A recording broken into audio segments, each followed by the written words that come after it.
नमस्कार, फिर पैसा बोलता है में आपका स्वागत है। मैं आनंद श्रीनिवासन। आज मार्केट बहुत ऊपर नीचे चली गई, लेकिन उसके पहले सोने को देखते हैं। सोने में और गिरावट है। 13,250 में 22 कैरेट, 14,455 में 24 कैरेट। चांदी में प्रॉब्लम है। चांदी में फ्यूचर्स और एक्चुअल मार्केट के डिफरेंस 25 रुपीज तक पहुंच गई है। 2,20,000 में है सिल्वर। रुपया गिरकर 95.55 तक पहुंच गई है और ब्रेंट तो 79 तक पहुंच गई है। एक समय मार्केट बहुत ऊपर उठी थी, लगभग 200 पॉइंट ऊपर थी। उसके बाद मार्केट गिरी और 200 से लेके +80 में क्लोज हुई। ये सब बैंक निफ्टी के बदौलत हुई, जो एक समय 700 पॉइंट प्लस थी। क्लोजिंग में सिर्फ 509 पॉइंट प्लस थी। इस 509 को लाने के लिए सारे पब्लिक सेक्टर बैंक की स्टॉक्स को बढ़ावा दिया गया। ये सारे पब्लिक सेक्टर स्टॉक्स इसीलिए बढ़े क्योंकि आपकी एक्टिव म्यूचुअल फंड उसको खरीदारी कर रहे हैं। कितना बेकार की बात है, इसी से समझिए कि कल लगभग 6,000 करोड़ बैंक ऑफ बड़ौदा ने सेटलमेंट की यूएई के साथ। बैंक ऑफ बड़ौदा ने कोई गलती नहीं की। बैंक ऑफ बड़ौदा का क्लाइंट BR शेट्टी ने अबू धाबी के रेजिडेंट थे। उन्होंने एक बड़ा फ्रॉड किया, तो अबू धाबी के बैंक ने कहा कि आपने गारंटी दी है और प्रेशर बहुत डाला है। बैंक ऑफ बड़ौदा ने कहा है कि उन्होंने पेमेंट स्वीकार कर ली ताकि उन पर कोई डैमेजेस ना आए। तो ऐसे 6,500 करोड़ आपका पैसा गवाया बैंक ऑफ बड़ौदा ने। जो राजेश एक्सपोर्ट्स की केस में है, उसमें कोई प्राइवेट बैंक का पैसा नहीं गया और कैनरा बैंक का 500 करोड़ गया। ऐसी स्थिति में पब्लिक सेक्टर बैंक्स को अपने पब्लिक के पैसा के साथ खरीद रहे हैं। इससे बहुत नुकसान ही होगा। आज फार्मा FMCG दोनों पॉजिटिव में थी। ऑटो बिल्कुल फ्लैट थी, IT नेगेटिव थी और मेटल्स भी नेगेटिव थी।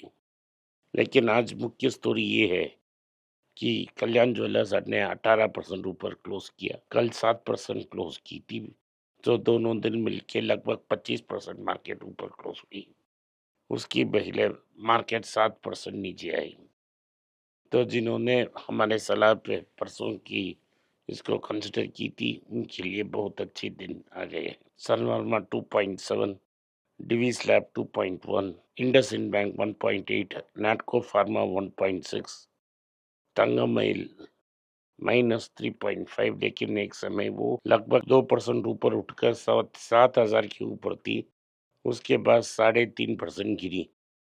डॉक्टर रेड्डी भी 6% की गिरावट थी। इन्फी -1.6, TCS -1.2 और मुथूट फाइनेंस ने 1.2 पर क्लोज हुई। चाइना की सेंट्रल बैंक ने लगभग 15 टन गोल्ड को खरीदा है जब जब मार्केट गिरा है और अपने गोल्ड की पोजीशन को इम्प्रूव की है। रशिया की गोल्ड रिजर्व $300 बिलियन से नीचे आ गई है क्योंकि ये मार्केट से बेच रहे हैं ताकि अपना वॉर एफर्ट फाइनेंस करके। ये 6th मंथली डिक्लाइन है। 6 महीने से हर महीने ये बेच रहे हैं। TCS की Q1 रिजल्ट आज शाम तक आ जाएगी। मार्जिन्स प्रेशर में होना चाहिए और वेज हाइक्स और वीक डिमांड के कारण अगर मार्जिन को बीट करती है, एक्सपेक्टेशंस को स्लाइटली बीट करती है, तो कल स्टॉक ऊपर जा सकती है। टाटा स्टील ने कहा है कि Q1 में बहुत अच्छा रिजल्ट्स की है और 3 to 4% ग्रोथ दिखा के है इंडिया में और हॉलैंड में, लेकिन इंग्लैंड में रिकवरी बहुत दिन लग सकती है। तो टाटा मोटर्स और JLR ने कहा है कि वो 2.6 लाख करोड़ इन्वेस्ट करेंगे ताकि JLR कंप्लीटली EV कंपनी बन सके। डॉक्टर रेड्डी लगभग 6% गिर गई है क्योंकि सेमीग्लूटाइड की सप्लाई में डिले आ रही है, क्योंकि रेगुलेटर ने एक पर्टिकुलर एक्टिव कंपोनेंट के बारे में बातचीत की है। सो RBI ने अपना ट्रेजरी होल्डिंग कट कर ली है टू 6 ईयर लो। इसीलिए 6 ईयर लो को काटी है क्योंकि अगर गोल्ड को बेचते तो लोग गुस्सा हो जाते और पब्लिक में सपोर्ट चला जाता। इसीलिए US ट्रेजरी को बेचा है ताकि वो डॉलर के अगेंस्ट रुपी को डिफेंड कर सकें। ये डिफेंस करने से सारे पैसे बेकार चले गए हैं, लगभग $75 बिलियन। $75 बिलियन अब तक आरबीआई की डिफेंस में नुकसान हो चुकी है। इंडिया की सिल्वर में इंपोर्ट्स को कब्ज मिल गई है। इसका मतलब है सिल्वर अंदर नहीं आ सकती, इसीलिए सप्लाई शॉर्टेज हो रही है। इसके कारण सिल्वर मार्केट में हायर प्राइस में मिल रही है। अगर आपने इंटरनेशनल मार्केट से कंपेयर की तो और कम हो जाएगी। म्यूचुअल फंड्स के ने overtakes FPI in total assets. Mutual funds के पास असेट्स ज़्यादा है, थोड़ा ज़्यादा है एफपीआई से। एफपीआई नंबर 2 पोजीशन पे बेच रहे हैं, लेकिन ठोस बात यह है कि लगभग 7-8 हज़ार बिलियन डॉलर्स के एसेट्स उनके पास हैं। अगर उन्हें 200-300 भी बेचे तभी प्रेशर वापस आ जाएगी। वोक्सवैगन ने कहा है कि वो बहुत सारे मैसिव कॉस्ट कटिंग करेंगे टू इंक्रीज प्रॉफिटेबिलिटी। ने एनवीडिया ने लगभग 1 ट्रिलियन मार्केट कैप को बैठा है क्योंकि रैली ब्रॉडन हो गई है। एनवीडिया की $1 ट्रिलियन मार्केट कैप गिर गई है। ये रैली ब्रॉडन हो रही है और मैग्निफिसेंट 7 और नीचे जा रही है। एनवीडिया प्रॉफिट बुकिंग में लगभग $5 ट्रिलियन से $5 ट्रिलियन मार्केट कैप से और नीचे गिर गई है। अभी ने भारत की पहली fully owned foreign life insurance company बनने जा रही है। उनकी ये यूके बेस्ड कंपनी है।